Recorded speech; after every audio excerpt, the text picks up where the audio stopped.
Oke, perkenalkan nama saya Joseph Lukito dari program studi Sistem Informasi Udinus Kediri. Di sini saya dalam rangka mengerjakan tugas UTS dengan tugas pengklasifikasian decision tree dengan dataset CDC Diabetes Health Indicators dengan jumlah sampel data 253.680 dengan fiturnya 21, dengan jumlah fiturnya 21. Lalu dengan fokus utamanya diabetes binary. Oke, pertama kita akan mendefinisikan nama foldernya yang ini ya. Lalu setelah itu dengan library import berupa pandas, numpy, matplotlib, dan seaborn.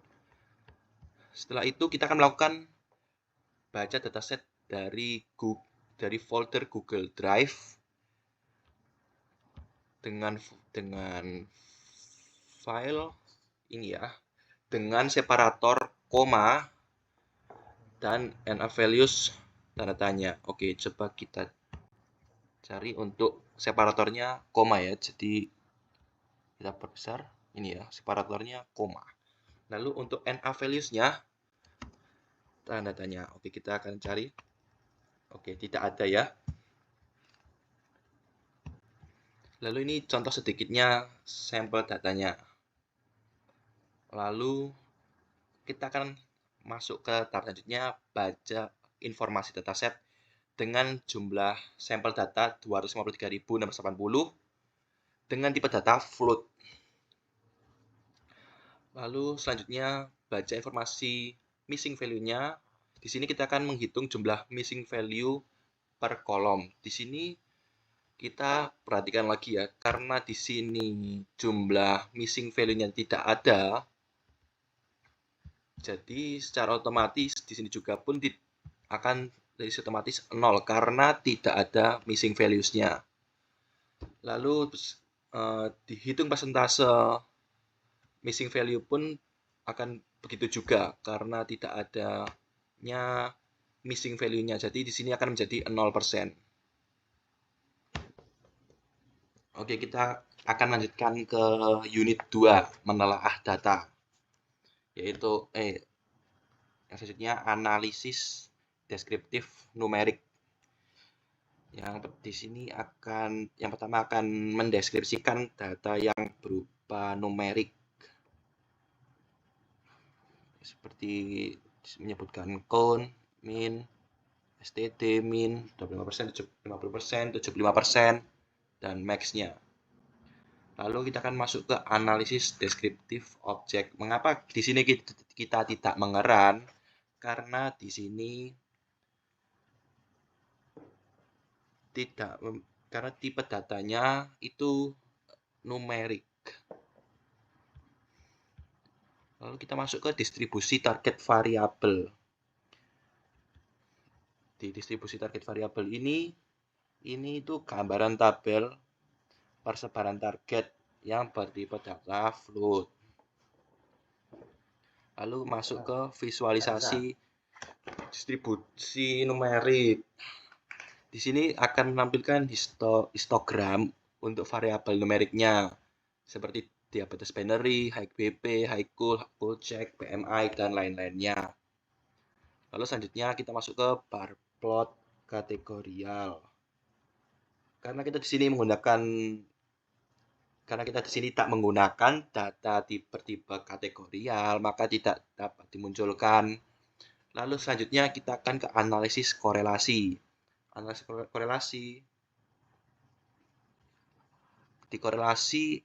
Di analisis korelasi ini korelasi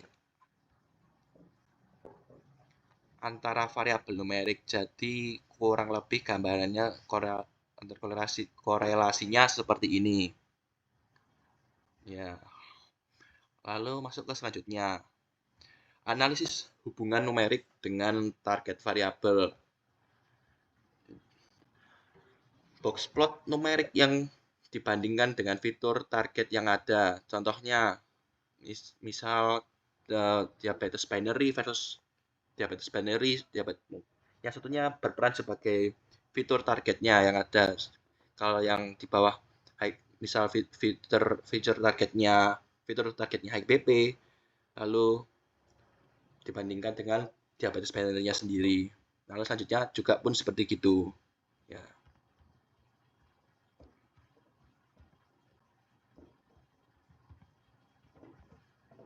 Lalu masuk ke analisis hubungan objek dengan variabel.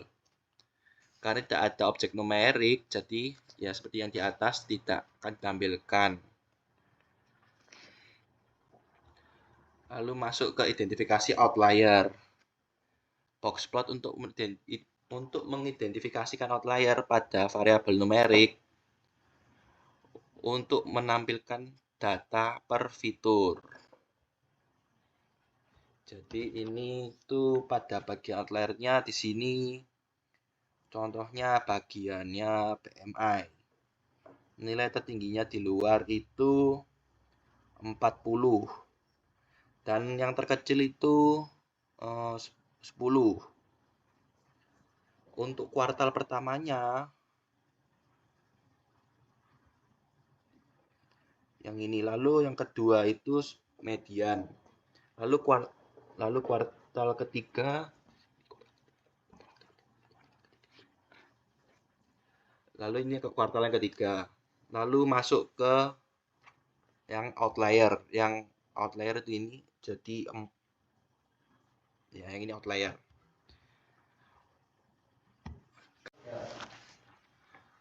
Lalu kita akan masuk ke unit ketiga, memvalidasi. Data pertama kita akan memeriksa missing values-nya. Di missing values-nya kita akan menggabungkan informasi missing values-nya seperti total dan persennya ini jadikan satu tabel. Lalu kita akan memvisualisasikan missing values-nya. Jadi kita akan menstaskan missing values-nya ini per kolom. Tiap kolomnya. Lalu periksa duplikatnya. Kita akan menampilkan beberapa baris duplikat jika ada. Lalu jumlah baris dari duplikatnya itu ada 25.206. Lalu kita akan masuk ke validasi tipe data. Di validasi tipe data ini kita akan menampilkan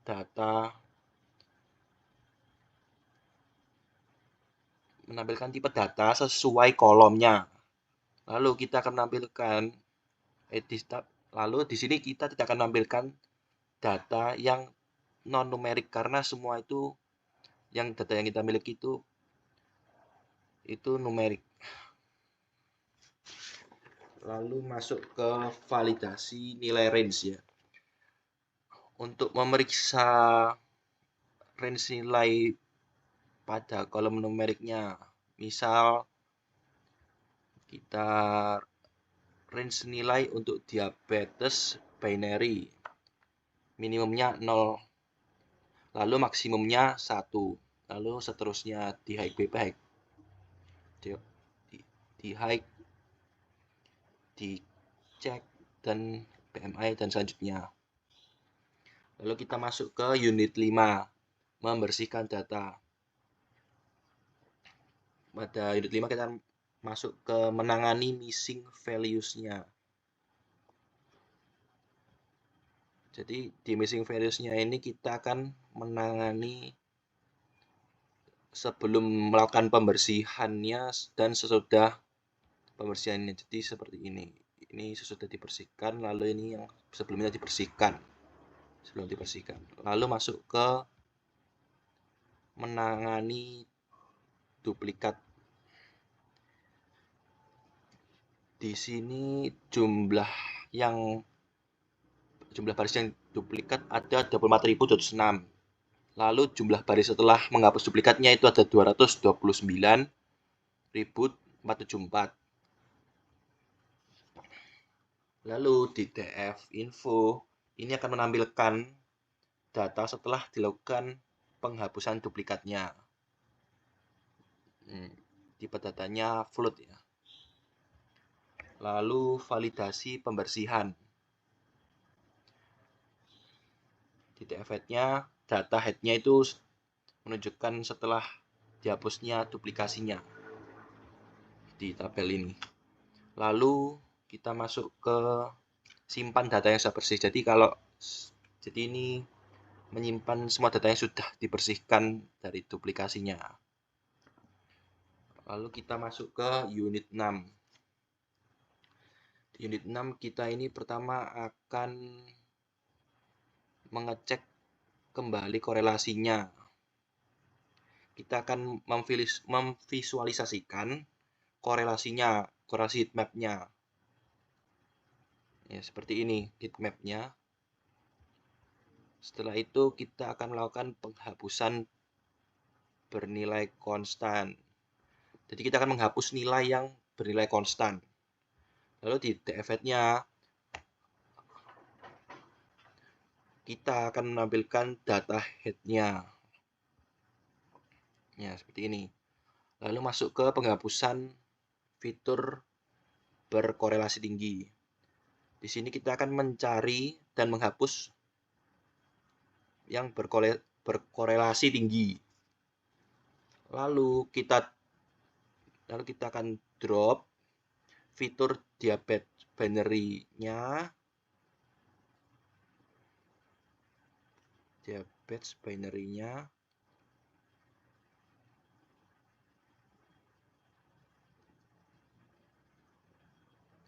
Agar tidak ikut terhapus. Lalu kita akan tetapkan nilai korelasinya itu 0,5. Lalu kita temukan fitur yaitu physics health. Lalu kita akan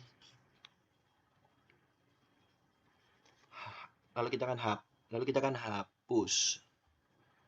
Di sini kita akan menghapus, lalu kita di sini akan ada di tabel ini lebih tepatnya berisi informasi data yang sudah melalui proses penghapusan, seperti itu kurang lebihnya. TF describe ini digunakan untuk menampilkan data numeriknya pada tabel di bawah ini. Lalu untuk cek kembali korelasinya,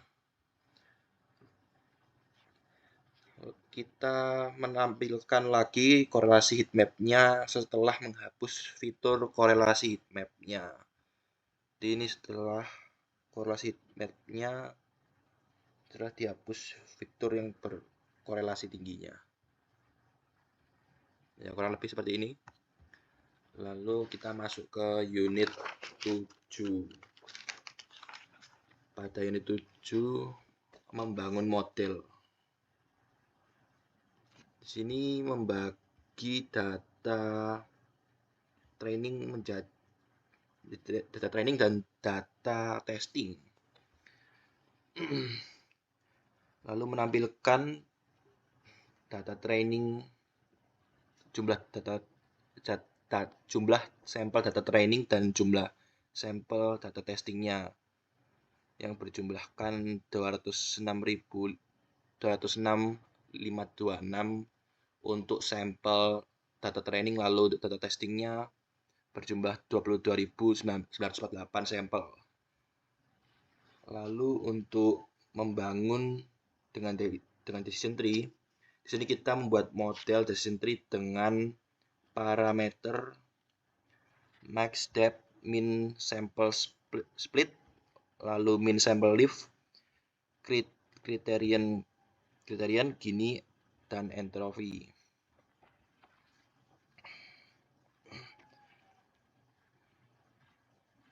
Dan hasilnya diketahui bahwa parameter terbaiknya adalah kriterian Gini, max depth, min sample lift, dan min sample split.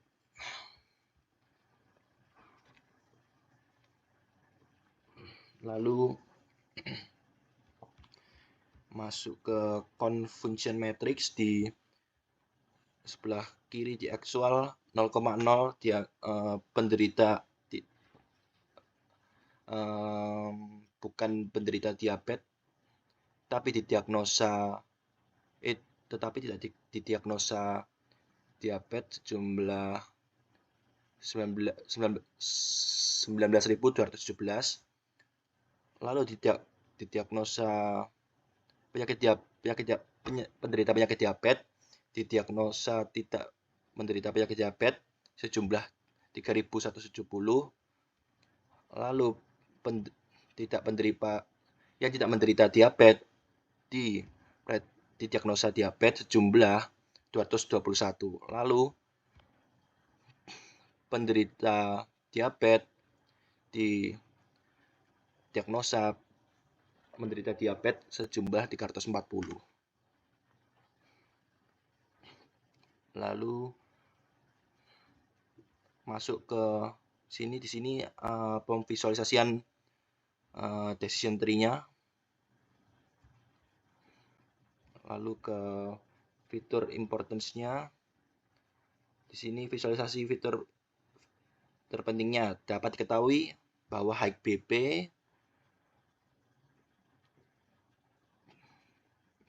lebih tinggi daripada GNIT, BMI, high call, dan age, dan fitur lainnya. Untuk checking dengan data training, akurasi precision recall pada data training itu 85%. Untuk akurasi precision recall pada data test itu sebesar 85%. Lalu simpan dengan model terbaik ini untuk menyimpan model yang terbaik.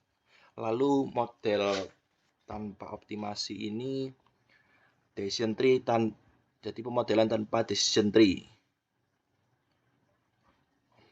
Lalu untuk ini menjelaskan bahwa akurasi precision recall pada data training itu sebesar 99%, lalu untuk akurasi precision recall sebesar 77%. Lalu masuk ke hasil pelaporan komparasi optimasi dengan tanpa optimasi itu machine learning data optimasi dengan di data training itu sebesar 85%, untuk di tes akurasi sebesar 85%, pada machine learning data biasa terus di data akurasi sebesar 99%, untuk di tes akurasi 77%. Lalu untuk model machine learning data original di akurasi sebesar 85%, di recall 85%, lalu di precision 85%, untuk machine learning data normalisasi 77%, recall 70%, precision 77%. Lalu kita akan memvisualisasikan seperti ini. Ini training akurasinya, yang ini untuk tes data akurasinya. Sekian dari saya. Jika ada salah kata atau kata saya yang kurang berkenan, mohon maaf. Saya Gisel Pegito, mohon pamit undur diri.